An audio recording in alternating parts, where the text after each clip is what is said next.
एक बार फिर से दोस्तों आप सभी का स्वागत है हमारी नई और इस खास वीडियो में।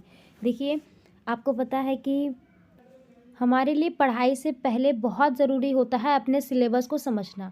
तो इस वीडियो के माध्यम से मैं आपको यही बताऊंगी कि आप किसी भी प्रतियोगी परीक्षा की अगर आप तैयारी कर रहे हो, चाहे आप बीएड की तैयारी कर रहे हो या फिर आप यूपी बीएड, आईपी बीएड, कोई भी अगर आप कॉम्पिटिटिव एग्ज़ाम की अगर आप तैयारी कर रहे हैं और उसमें आपका टारगेट जो है एग्ज़ाम्स के सिलेबस को कवर करने का है, चाहे आप यूपीएससी की बात करो, बीपीएससी की बात करो, किसी भी गवर्नमेंट एग्ज़ाम्स, रेलवे, एसएससी, किसी भी गवर्नमेंट एग्ज़ाम्स की बात करो, तो उन सभी में एक बहुत ही मेजर सिलेबस रहता है आपका हिस्ट्री को लेकर के। यानी कि हिस्ट्री को लेकर के आपसे सिलेबस वो पूछेगा ही पूछेगा। हिस्ट्री हो गया, आपका पॉलिटिकल साइंस हो गया, उसके अलावा इकोनॉमिक्स वगैरह से भी क्वेश्चन आता है और सबसे बड़ी बात जीके, जीएस, करंट अफेयर से क्वेश्चन आपका बनेगा ही बनेगा। तो इन सभी के लिए आपको ज़रूरी होता है कि पहले आप उसके सिलेबस को समझो। बेसिकली मैं यहाँ पर आपको उन सभी चीज़ों से गुजारने वाली हूँ, यानी कि मैं आपको एक ऐसी कॉमन सी चीज़ बताती हूँ जो हर एक कॉम्पिटिटिव एग्ज़ाम में पूछा ही पूछा जाएगा। ये देखिए, हिस्ट्री जो होता है वो सभी कॉम्पिटिटिव एग्ज़ाम में आता है, चाहे आप कोई सा भी कॉम्पिटिटिव एग्ज़ाम ले लो, आप यूपीएससी की बात कर लो, बीपीएससी की बात कर लो, मतलब कुछ भी आप ले लोगे तो हिस्ट्री इसमें बहुत ही कॉमनली सब्जेक्ट जो होता है वो गिना जाता है, जो आता है। ठीक है, तो देखो इस बार क्या कहते हैं, इन्होंने सीयूसीईटी ने क्या कर रखा है कि मोस्टली जितने भी कॉम्पिटिटिव एग्जाम है उन सभी को उसने क्या कर रखा है, एमसीक्यू बेस बना रखा है। यानी कि ऑब्जेक्टिव टाइप क्वेश्चन वो ज़्यादातर पूछता है ताकि बच्चों के पास ज़्यादा सोचने का टाइम ना रहे और टाइम लिमिट के अकॉर्डिंग क्वेश्चन बने। ये उनकी अलग ही जो है पेडागोलॉजी रही है, उसका नहीं है। अगर आप बीएड की बात करो तो बीएड में ऑलवेज एमसीक्यू क्वेश्चन आता है। यूपीएससी की बात करोगे वहाँ थ्योरी भी आती है, लेकिन पहले प्रीलिम्स का पेपर होता है, उसमें आपको एमसीक्यू क्वेश्चन अटेंड करने होते हैं। तो अगर आपकी एक बार पकड़ बन जाती है एमसीक्यू यानी कि ऑब्जेक्टिव टाइप क्वेश्चन के ऊपर, तो बहुत ही बेहतर रहेगा आपके लिए पेपर को सॉल्व करना। तो इसी को लेकर के हम यहाँ पर जो है ये वीडियो लेकर के आए हैं। देखिए, इतिहास की अगर मैं बात करूँ तो इतिहास को समझने के लिए पहले ज़रूरी होता है उसके सिलेबस को जानना। तो हम जो है बिल्कुल शुरू से इतिहास पढ़ेंगे। ठीक है, कहाँ कहाँ से क्वेश्चन बनेंगे ये भी हम पूछेंगे। तो देखिए, इतिहास इंडिया के यानी कि भारत के इतिहास की अगर मैं बात करूँ तो भारत का इतिहास जो है ईसा मसीह के टाइम से शुरू हुआ। ठीक, हालांकि इससे पहले भी था, लेकिन भारत के इतिहास को ईसा मसीह मैंने इसलिए बोला क्योंकि ईसा मसीह के जन्म के हिसाब से ही भारत के इतिहास का काल विभाजन किया गया है। देखिए, ईसा मसीह जो थे ये ईसाई धर्म के संस्थापक थे। कौन थे? ये ईसाई धर्म के संस्थापक रहे हैं। ठीक है, तो जो ईसा मसीह थे इनके जन्म से पहले जितनी भी घटनाएं हुई, जितने भी साल थे, उसको ईसा पूर्व कह दिया गया। ठीक है, यानी ईसा के जन्म से पूर्व, इसीलिए ईसा पूर्व। और उसके बाद इनके जन्म के बाद ईस्वी बोल दिया गया। ईस्वी का मतलब ईसा मसीह के जन्म के बाद, जिसको ईस्वी का नाम दे दिया गया। इसी को इंग्लिश में कहते हैं ईसा पूर्व को बीसी यानी कि ब्यूरोक्रास्ट। ठीक है, और दूसरा नाम होगा ब्यूरोक्रास्ट एरा। और ईस्वी को कहते हैं एडी यानी कि एनो डोमिनी, और इसको कह दिया गया कास्ट एरा। ठीक है, तो इतना क्लियर रहा। अगर एग्जाम में एमसीक्यू क्वेश्चन बना तो वो यही बनेगा कि ईसा मसीह कौन थे, तो कौन थे वो? ईसाई धर्म के संस्थापक थे। क्लियर, एक नंबर का क्वेश्चन नहीं बन सकता है।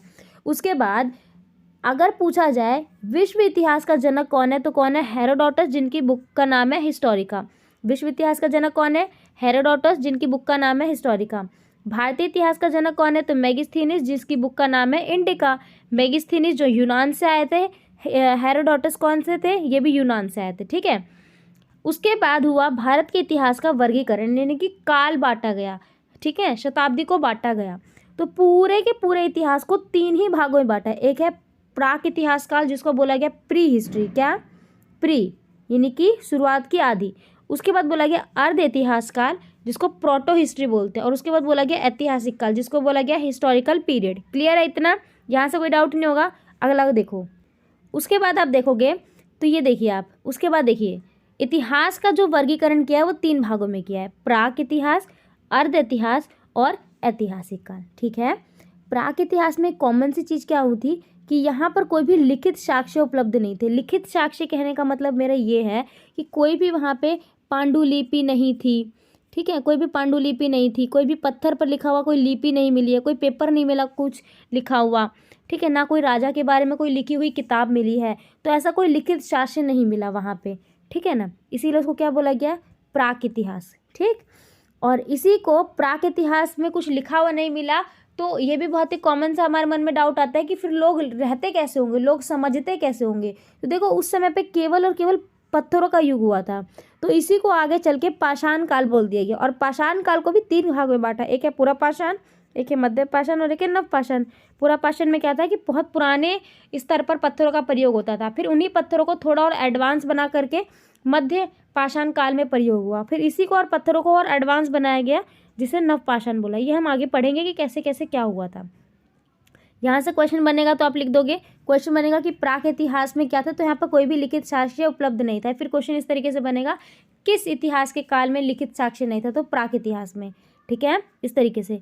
अर्ध में क्या हुआ था कि यहाँ पे लिखित साक्ष्य मिला था लेकिन वो पढ़ा नहीं जा सका था। इसका बहुत बड़ा एग्जाम्पल है हमारे सामने हड़प्पा सभ्यता, जिसका काल 2600 से 1900 पूर्व तक था।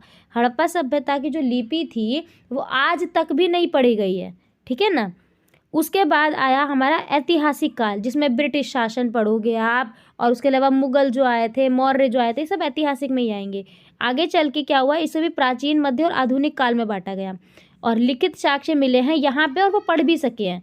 ठीक है, तो ये सारा जो है इतिहास को 3 भागों में बांटा। तो अगर आपने ये समझ लिया एक बार, तो आपको इतिहास को लेकर कोई जो है डाउट नहीं बचा होगा कि किस काल में क्या हुआ था। ठीक है,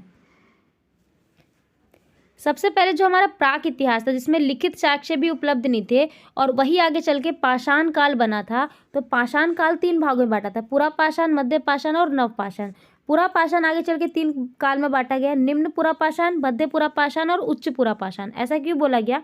निम्न पुरा पाषाण काल में क्या हुआ था, इसे पुरा पाषाण काल ही बोला जाता है। यहाँ पर क्या था कि लोग जो ज़्यादातर रहते थे वो शिकार करते थे और खाद्य संग्रहण करते थे। ठीक है, और इसी काल में हुई थी आग की खोज। क्या हुई थी? आग की खोज। कब हुई थी आग की खोज? तो पाषाण काल में। कौन से? निम्न पुरा पाषाण काल में हुई थी। तो अगर एग्जाम में पूछा जाए कि आग की खोज किस काल में हुई थी, तो पुरा पाषाण यानी कि निम्न पुरा पाषाण काल में हुई थी। क्लियर है? ये होने के बाद निम्न पाषाण के बाद आया मध्य पाषाण। मध्य पाषाण में क्या हुआ था कि यहाँ के इस टाइम के जो मानव थे, इस टाइम के मानव ज़्यादातर शिकार पर थे। इससे पहले लोग खाद्य संग्रहण करते थे निम्न में, लेकिन मध्य में आने के बाद वो शिकार भी करने लगे और साथ ही साथ कृषि वगैरह भी करने लगे, साथ ही साथ मछली पालन भी करने लगे, पशुपालन भी करने लगे। तो ये कुछ काम और ज़्यादा बढ़ गए यहाँ पे। और सबसे बड़ी बात कि यहाँ पर पत्थरों का प्रयोग हथियार बनाने में किया गया है।